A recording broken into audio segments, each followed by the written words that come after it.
There is no magic pot of funding that we have available to draw on if Congress doesn't pass this bill. That's not how government funding works. There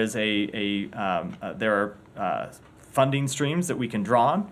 We have used those funding streams. We have nearly exhausted them, and over the next few weeks we'll fully exhaust them, and that's why we need Congress to act.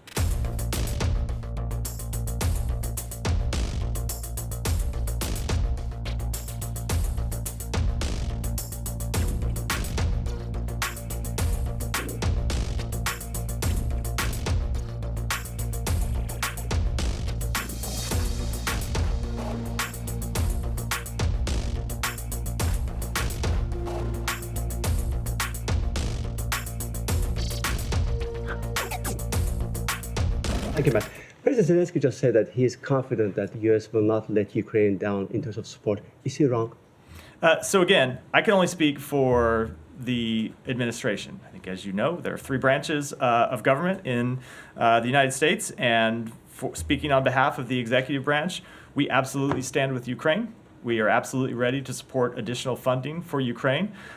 We have one drawdown package remaining that we can provide to Ukraine this year, and then we will have exhausted our ability to provide additional security assistance. So I think that question is one for the United States Congress. We have made clear that we want to see Ukraine funding that we have proposed in the President's supplemental request passed. We want to see it passed before the end of this year. That remains our goal and our priority.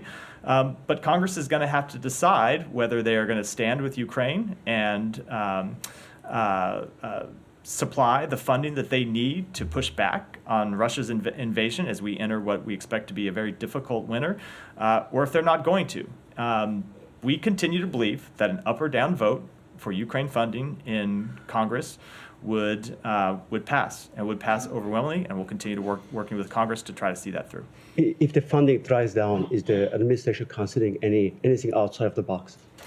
There is no magic pot of funding that we have available to draw on if Congress doesn't pass this bill. That's not how government funding works. There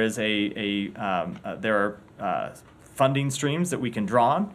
We have used those funding streams. We have nearly exhausted them, and over the next few weeks we'll fully exhaust them, and that's why we need Congress to act. Can you please give a sense of where the things stand in terms of the talks going on in Europe with regard to enforcing a Russian oil price cap?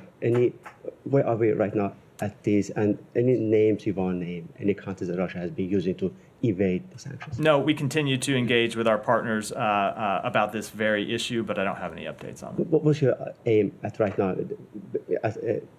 Conversation is going on in Europe right now. The aim continues to be what it has from the beginning, which is to deny Russia the revenue that it uses to fund its war effort.